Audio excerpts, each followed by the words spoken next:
동행이라는 제목의 말씀을 잠깐 전하겠습니다.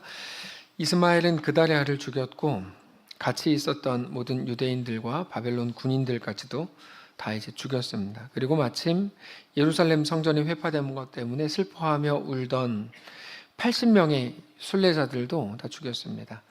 그때 그 자리에 요하난은 없었습니다. 요하난은 처음에는 이스마엘이 했던 일에 대해서 전혀 몰랐는데 나중에 다 알게 됐습니다. 그래서 요하난이 모든 군 지휘관들을 이끌고 이스마엘과 싸우기 위해서 이제 기브와 큰 물가로 갑니다. 11절에 가레아의 아들 요하난과 그와 함께 있는 모든 군 지휘관이 느다냐의 아들 이스마엘이 행한 모든 악을 듣고 모든 사람을 데리고 느다냐의 아들 이스마엘과 싸우러 가다가 기브온 큰 물가에서 그를 만났다. 그런데 그때 이스마엘과 함께 있었던 모든 사람들이 요하난을 보면서 기뻐했습니다.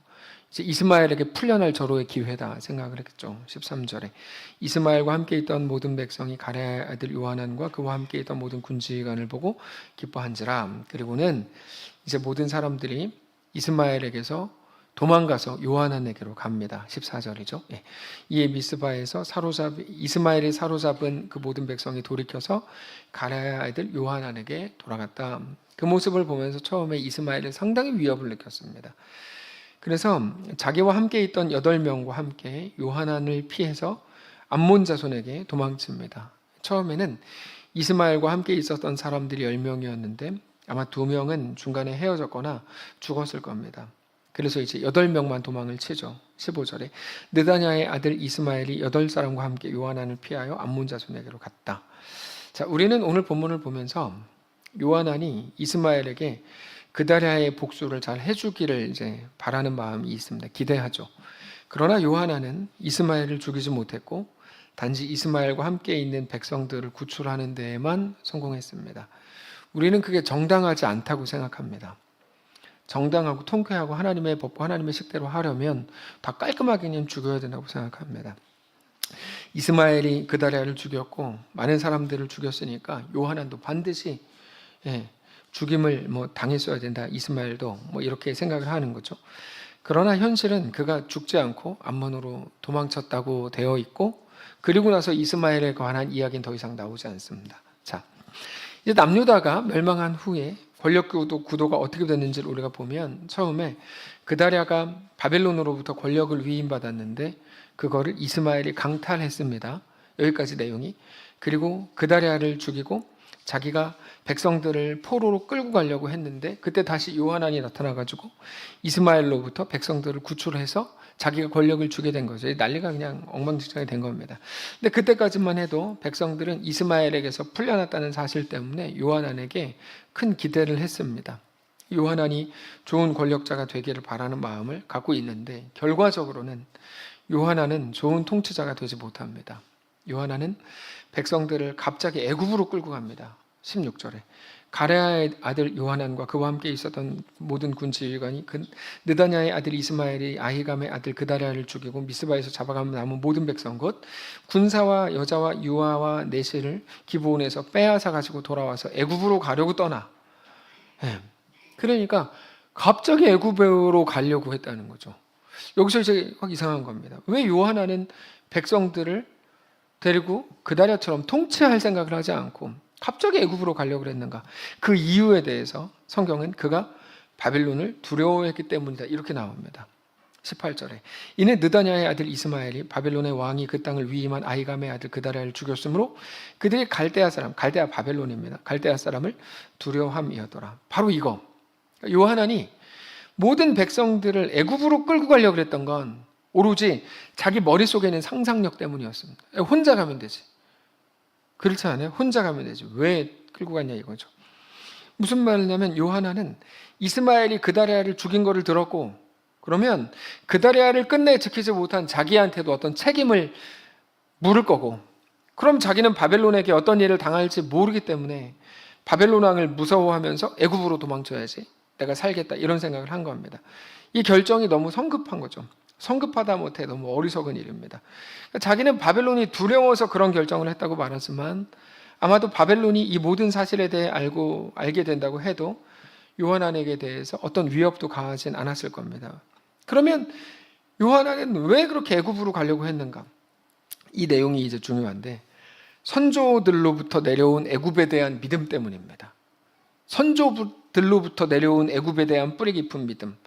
애굽에 대한 믿음이라는 말은 애굽이라면 우리를 지켜줄 거야 라는 믿음을 말합니다. 근데 사실 애굽에서 뭐 지배를 당하기도 했지만 애굽에 끌려가서 뭐 이사야도 죽고 예레미야도 죽고 다 죽거든요. 애굽은 죽이는 나라죠. 살리는 나라가 아닙니다. 그럼에도 불구하고 애굽이라면 우리를 지켜줄 거야 라는 그런 마음이 그들에게 있었다 이겁니다. 근데 그 애굽에 대한 믿음이야말로 하나님에 대한 믿음 없음이다 라고 성경이 계속해서 이야기합니다. 바로 이 대조입니다. 우리는 눈에 보이는 어떤 것에 대한 의지, 그게 이제 우리를 살려줄 수도 있다고 생각하지만 눈에 보이는 것에 대한 우리의 의지를 보고 성경은 우상숭배라고 말합니다. 우상은 그런 겁니다. 우상은 애굽에 대한 믿음은 유다의 많은 왕들이 그럼에도 계속 가졌던 마음입니다. 시드기야도 끝까지 애굽에 대한 믿음을 가지고 살다가 완전히 망한 거고, 다른 왕들도 계속 애굽. 왜 그랬나 이해가 안 돼요. 저도 계속 애굽. 그게 그들을 막 계속 죽이고 망하게 하는데도 계속 애굽 계속 그러는, 계속 애굽. 우리가 그러는 거죠. 우리가 그것 때문에 계속 망하고 죽는데도 계속 구하는 거예요. 바벨론이 와서 애굽의 실체, 야 애굽이 아무것도 아니야를 바벨론이 직접 보여주잖아요. 바벨론이 더 세니까 애굽보다. 그런데도 유다의 백성들은 여전히 애굽에 대한 믿음을 계속 가지고 있어요. 그게 우리에게 있는 무언가라는 거죠. 애굽으로 돌아가고자 하는 아주 강력한 욕구를 가지고 있었다는 겁니다. 근데 애굽은 그들을 살릴 수 없고 그들을 망하게 하는 나라입니다. 애굽은 원래 그랬습니다. 계속 앞으로도 계속 그랬습니다. 계속. 근데 애굽으로 돌아가게 하겠다는 그 마음은 재밌는 게 뭐냐면 출애굽 직후부터 있었던 마음입니다. 이게 되게 재밌어요. 출애굽기를 보면 출애굽 직후에 이스라엘 백성들이 홍해를 만났을 때 뭐라 그러는 줄 아세요? 애굽으로 돌아가자. 아니 애굽에서 종살이 하다가 거기서 나왔는데 이제 막 나왔는데 홍해 보자마자 애굽으로 돌아가자. 이거 왜 이렇게 하는 거죠? 광야에 갔는데 먹을 게 없어요. 애굽으로 돌아가자. 했던 적도 없는 거. 애굽에서 우리가 고기 구워 먹던 시절이 생각난다. 자기들이 언제 고기 구워 먹었어요? 노예라 고기 구워가지고 갖다 바쳤지. 땅에 떨어진 거 한두 개 먹었을지 모르지만. 근데 우리가 그렇다는 거예요. 우리가 하나님이 모세를 보내서 출애굽을 하셨는데 그들 앞에 문제가 나타날 때마다 애굽으로 돌아가겠다. 그러니까 여러분 우리가 정말 정신을 싹 차리고 잘 생각해 보면 그게 우리를 죽인 건지 우리를 살게 한 건지 사실 대번에 알 수 있어요. 우리는 그냥 어떤 고민이 되고 어떤 위기에 딱 봉착하고 코너에 몰리면 아무 생각도 안 나고 그냥 전에 내가 따르던 거 막 이렇게 찾고 막 이게 답이겠거니. 그런데 그렇지 않습니다. 조금만 차분하게 생각을 해보면 나훈아인지 남진인지 알 수 있는 것처럼 조금만 차분하게 생각을 해보면 이게 내가 뭐를 해야 되는지 알 수 있다니까요. 애굽을 의지하려는 마음이 이스라엘 역사 내내 반복됩니다. 그들은 왜 그랬을까 도대체? 애굽은 눈에 보이는 존재였기 때문입니다. 여러분 이게 중요합니다.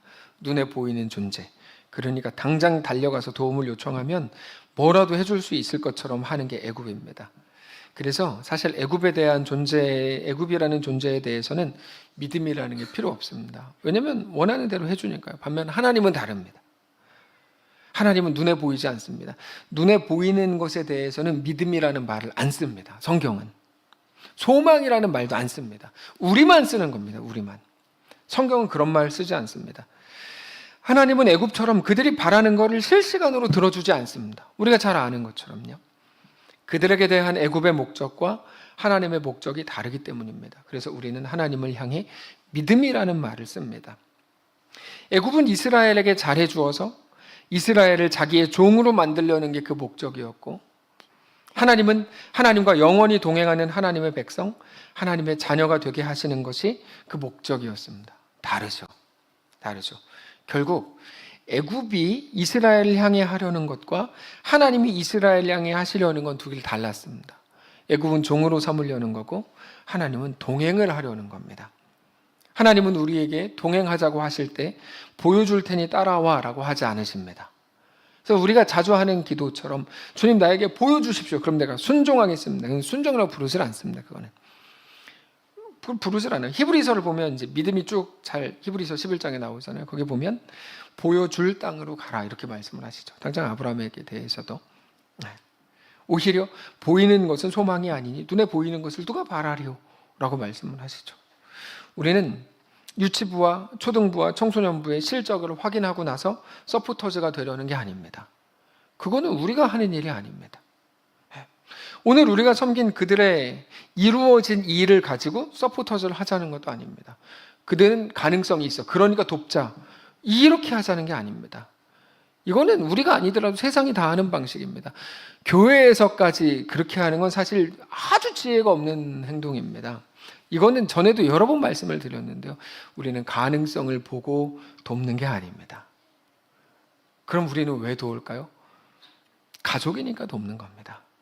힘내라고 돕는 거예요. 힘내라고. 그냥 같이 걷자는 겁니다. 함께 걷자. 그게 동행이고 그게 장학부이고 그게 우리입니다. 아까도 말씀드린 것처럼 신대원 졸업 전에 저한테 이제 장학금을 주셨어요. 중고등학생도 아니고 신대원 3학년이었고 전도사 사역을 하고 있었습니다. 근데 누군가가 저를 도왔다고 생각하기보다 이분들이 나랑 같이 걸어주는구나 이런 생각을 했습니다. 너무 따뜻했어요. 우리는 특정 세대를 돕는 게 아니라 같이 걸으려는 거예요. 자꾸 구분하는 건 사실 좋지 않습니다. 같이 걷자는 거죠. 오늘은 이분들이었지만 다음에는 누구라도 같이 걸을 수 있을 겁니다. 그게 하나님이 우리를 부르시는 부르심입니다. 눈에 보이는 그럴듯해 보이는 것들 너무 많습니다. 그런데 하나님은 우리 마음을 그것들에 빼앗기지 않기를 바라십니다. 우리를 얻으시고 우리와 함께 걷고 싶으셔서 그렇습니다. 오늘 많은 성도들이 1년을 생각하면서 1년을 바라보면서 하나님 내가 이번 1년 동안에 우리 유치부를 혹은 초등부를 혹은 청소년부를 돕고 협력하고 섬기길 원하며 이런 마음을 가지고 같이 이제 작정을 하실 텐데 그 동행이 그 같이 걸어줌이 사실은 아이들이 알고 모르고를 떠나서 너무 소중한 거고 하나님이 우리에게 요구하시는 것이라고 저는 확신합니다. 물론 이스라엘은 끝내 하나님의 백성이 되기보다 애굽의 종이 되더라도 당장의 문제만 없앨 수 있다면 그러면 된다고 생각을 했죠. 그러나 우리를 살게 하는 건 당장의 만족이 아니고 우리에게 대한 놀라운 계획을 가지신 우리 하나님으로 인해 우리는 영원히 살게 되는 것입니다. 비록 오늘 실패인 것처럼 보이는 길이라고 하더라도 우리가 하나님 안에 있다면 그 길은 반드시 성공적인 길인 것을 우리는 잘 알고 있습니다. 그래서 우리는 다시 한번 말씀드리지만 어떤 실적이나 혹은 어떤 결과물을 가지고 가능성이 있음으로 돕는 것 그렇게 하지 않는다는 거죠. 그거는 하나님의 방식과는 사실 많이 다르기 때문이에요. 요하나는 얼마 동안 아주 잘 오는 것 같았습니다. 그달의 알을 보필하면서 이젠 애굽이 아니라 하나님의 사람으로 이거 설 수 있는 거 아니야? 이렇게 생각이 될 정도였으니까요. 그러나 당황스러운 어려움이 닥치자 한순간에 애굽을 향해서 그 몸을 돌이킵니다. 우리 오늘의 모습이 그렇지 않기를 원합니다. 오늘 우리 앞에 아무리 당황스러운 일이 일어난다고 해도 난 하나님의 백성이요 하나님만 나의 피난처요 피할 바위요 나를 온전히 일으키시는 분이라는 사실을 마음에 꼭 간직하실 수 있기를 원합니다. 그렇게 우리 앞에 있는 모든 일들 속에서 더욱더 하나님을 바라보고 하나님과 믿음으로 동행할 뿐 아니라 하나님이 우리에게 허락하신 모든 세대, 모든 성도들, 모든 가족들과 함께 더불어 동행하는 거룩한 주의 성도들 되시기를 주님 이름으로 축복합니다. 기도하겠습니다. 하나님, 우리에게 호흡하게 하셨다면 그리고 또 구원이 우리 혼자 천국 가는 티켓을 얻는 게 아니라 하나님 백성이 되는 문제라면 오늘 우리에게 주신 다음 세대 아이들과 함께 걷기를 원합니다. 그 아이들만 혹은 그 성도들만 혼자 아파서 전전긍긍하고 안타까워하고 울고 있게 놔두지 않는 우리 교회이기를 원합니다. 함께 걸을 수 있는 실력을 허락해 주시고 그 마음을 허락해 주셔서 우리가 하나님 우리에게 허락하신 마음에 온전히 충성함으로 함께 걸을 수 있도록 주님 인도하여 주옵소서. 오늘은 작은 행사를 통해 이 모든 일들을 진행하지만 사실 우리에게 펼쳐진 이번 2026년 그리고 우리의 전 인생은 훨씬 더욱더 실제적일 텐데 그 속에서 우리의 전부를 들여 하나님 나라에 동참하고 동행하는 것에 애쓰게 하시고, 그렇게 우리 애씀이 정말 소중한 것인 것을 깨닫게 하시고, 우리에게 주신 모든 열정과 모든 인생을 하나님 나라와 함께 걷는, 주와 동행하는, 눈에 보이는 것에 하나님을 뺏기지 않는 사랑하는 모든 성도들 되도록 인도하여 주시옵소서.